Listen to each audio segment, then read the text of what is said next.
Lies. Armag's entire life a lie. Armag is not Armag.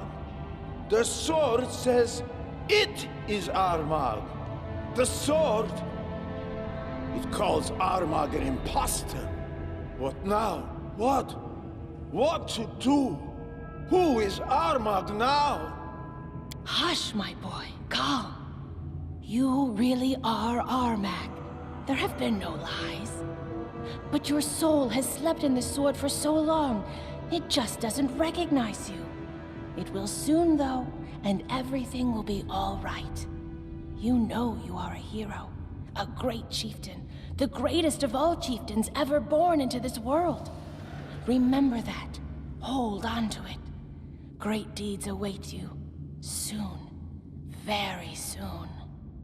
Stop lying! Armag is not even Armag anymore. Was never Armag in the first place. Armag is like the 8 mothers now. No name, no tribe, no destiny.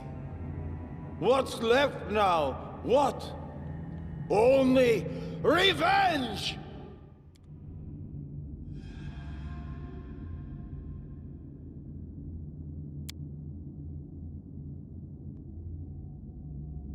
The 8 mothers fed Armag, raised him, taught him everything he knows.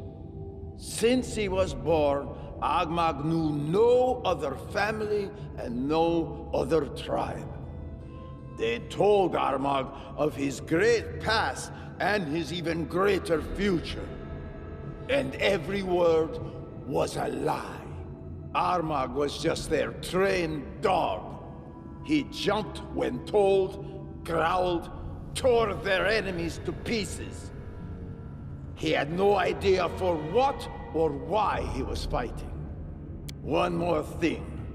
Once, Armag heard them talk about another system. The one they all serve. When he asked, they lied. Said there was no 9th sister. That Armag had misheard them.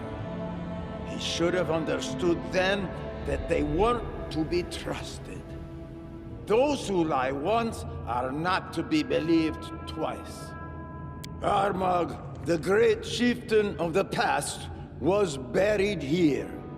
Armag, the great chieftain of the present, was born again. He had to return here to reunite with his soul, the one sleeping within the sword, to become whole again, to restore his power, to reign over the land again, to challenge the gods again. That's what the 8 mothers told Armag. They lied. They were lying all along. Armag took the sword and spoke to Armag's soul.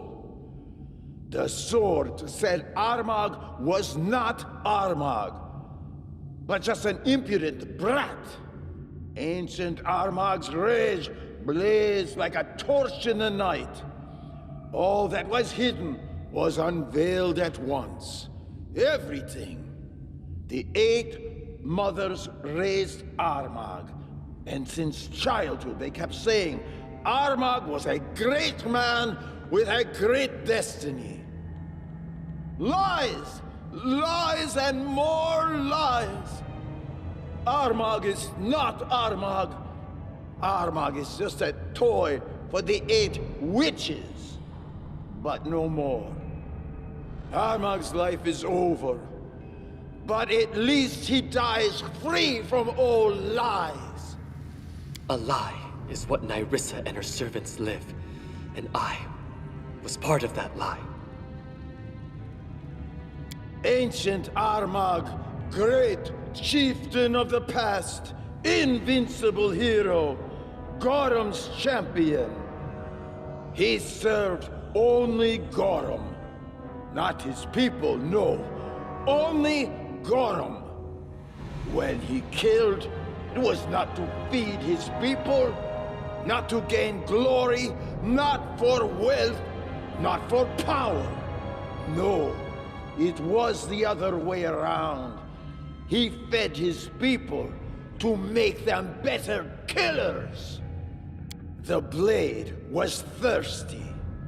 It quenched its thirst on the blood of Armag's fellow tribesmen. Ancient Armag was a great warrior, that much is true.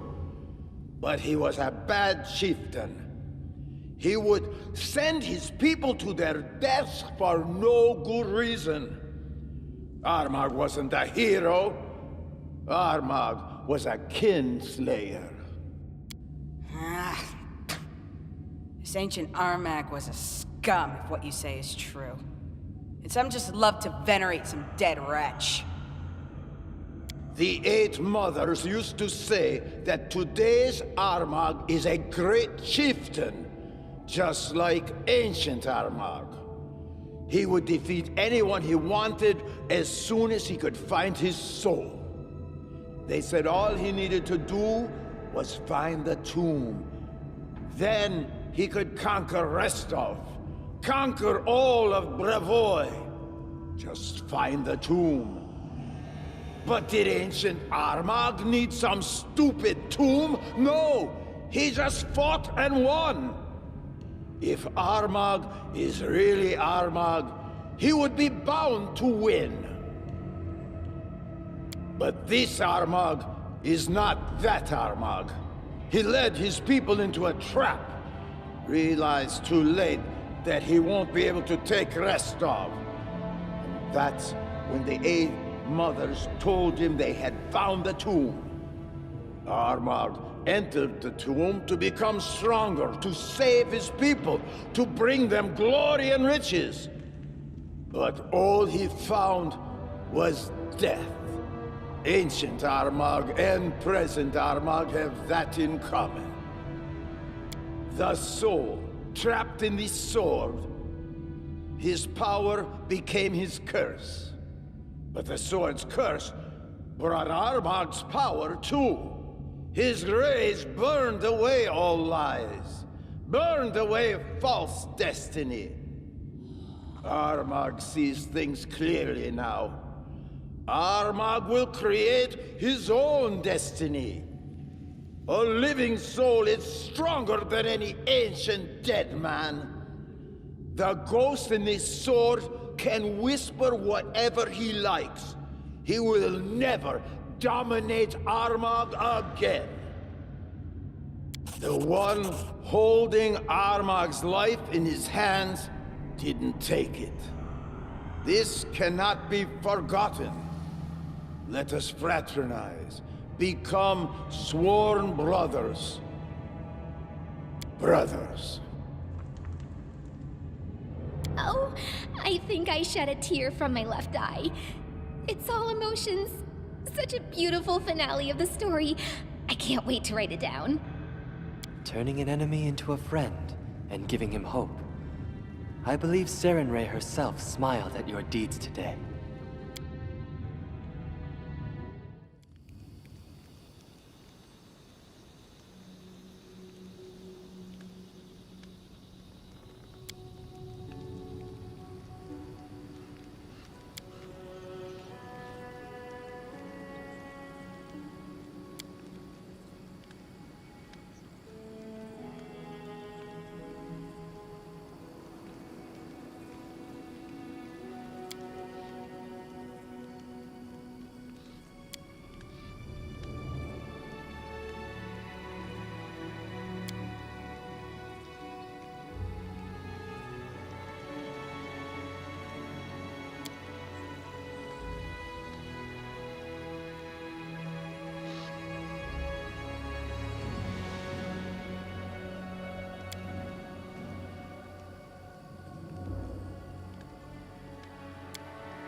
Your Grace, I just realized that I won't be calling you that much longer. I just wanted to tell you that everything is ready for the celebration. Your guests have arrived, the capital is fully decorated for the festivities, and the people can't wait for you to make your entrance. All right then, now we can definitely start celebrating. It's just so incredible. I'm so excited. A new kingdom is about to appear. Right here, before my very eyes. It's long overdue, if you ask me. My book of our adventures is desperately lacking in episodes where the heroes are properly rewarded. Shush, girl, stop babbling, would you? You've been hammering our ears for long enough. It's time to let others speak. Well, I didn't expect to live long enough to witness this. The stolen lands have finally gained a proper king. Now, after the other monarchs have recognized you, no one will challenge your right to the throne. May Orastil guard your kingdom. Rule wisely, don't be too harsh to your people without reason, and remain on friendly terms with your neighbors. That won't work with all of them, unfortunately. May demons take the cursed Irovetti. But if someone offers you a hand, don't reject it. All right, that's enough idle talk. I see Lindsay here is getting antsy. Our esteemed guests, Jamandi Aldori and Natala Sertova, would like to speak with you before you greet the crowd. Have a nice conversation. Meanwhile, I must go and prepare for the ceremony. The coronation will commence as soon as you arrive at the square. You have achieved what you wanted. Your kingdom will be our common ally, and a guarantor of future peace. It's an unusual twist, but it's not the first unusual thing to happen since your appearance in Brevoy's political arena. Sometimes it's better to set aside needless scruples and concentrate on building a better future for your subjects. I know not what this will come to in the end, but let us try. We may never have another mediator like you. Believe it or not, I agree. You've become a symbol of great change, and you shall make a fine king. Chandra Merveille will help you with that. She may return to your service. Don't say no to her wisdom. The crown on your head will triple your responsibilities she can help you with. Is that so? I hope you will rule your lands with the same resolve you show today. When I decided to ally with the mayor of Restall, I was confident in my resolution. In time, I grew to question my decision. But of course, we must look always forward. Never let doubt shake your determination. Anyway, it's time we discuss what benefits we may reap from this unusual situation. I'm sure you have some ideas on how we might strengthen this three-way alliance. Our states are related today and for years to come. I support your ascent to the throne, but you must understand that this imposes upon you some obligations as well. Think carefully before you answer. Your words will define how close our states become in the future. Of course, we'll need to settle certain details, but this is something our advisors can attend to. So, this is really happening. House Sortova is forging a pact with the Sword Lords. Who could ever have imagined? We are decided then. We have lingered too long already. Your people await you outside, Your Highness. It's time you emerge and greet your subjects. Baron, what took you so long? Everybody has been waiting for you. Hurry up! I've searched all the books, but I couldn't find anything that resembled a coronation protocol for the Stolen Lands. So, I took the liberty of penning the program myself. Don't worry, I did the very best I could. Citizens of the kingdom, ladies and gentlemen, it is with great excitement and indescribable awe that I, Lindsay, official chronicler of the hero who stands beside me, hereby declare the beginning of a sacred ceremony, the coronation of the first legitimate ruler in the history of the Stolen Lands. By the power of the representatives of the other royal houses who recognize him as their equal, and according to the will of the people who accepted him, he now ascends the throne, which has been waiting empty for so long, for such a worthy ruler. My fellow citizens, I hereby introduce your king and your undisputed leader. Now he stands before you, ready to accept your will. Everyone who has gathered here, are you ready to swear fealty to your new ruler? I swear. Erestiel, save the king! Hail to the king! We pledge our loyalty. Long live the king! Yeah, sure. How much longer are you gonna wag your tongues? It's time we start feasting in the chieftain's name. I'm not subject to anyone, so I cannot swear fealty. But I have nothing to say against a king such as this. So it is decided. And now, it's your turn, Your Highness. Into your hands we commend our lives, and humbly request you address the fate that awaits for us under your rule. Please now answer. How do you intend to rule this land and its people? With benevolence and care for those who suffer, or with strength and severity for the unworthy? Will you honor the old ways and traditions, which spread through these lands long before your time? And will you abide its laws, which all accept? And finally, what will be the motto under which you shall rule? Proclaim it now for us to witness, and we shall etch this solemn moment into our hearts. Well now, esteemed gentlemen, fair ladies, the ceremony is complete, and now the long-awaited moment has arrived. Let us bow together and witness this solemn moment, the crown.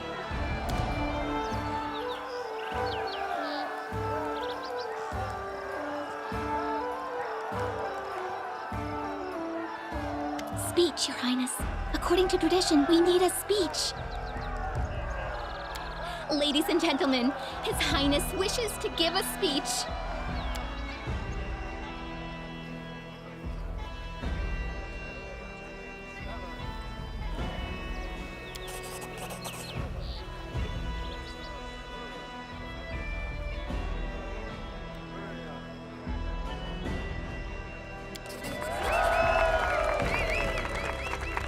My goodness, Your Highness.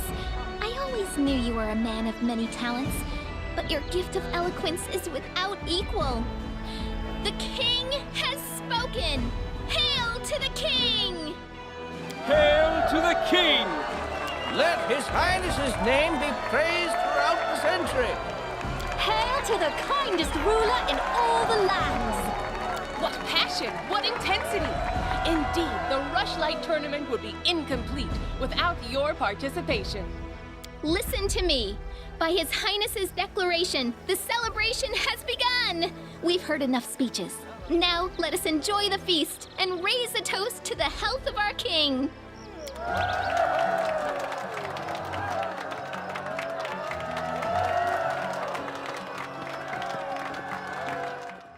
This was a true triumph.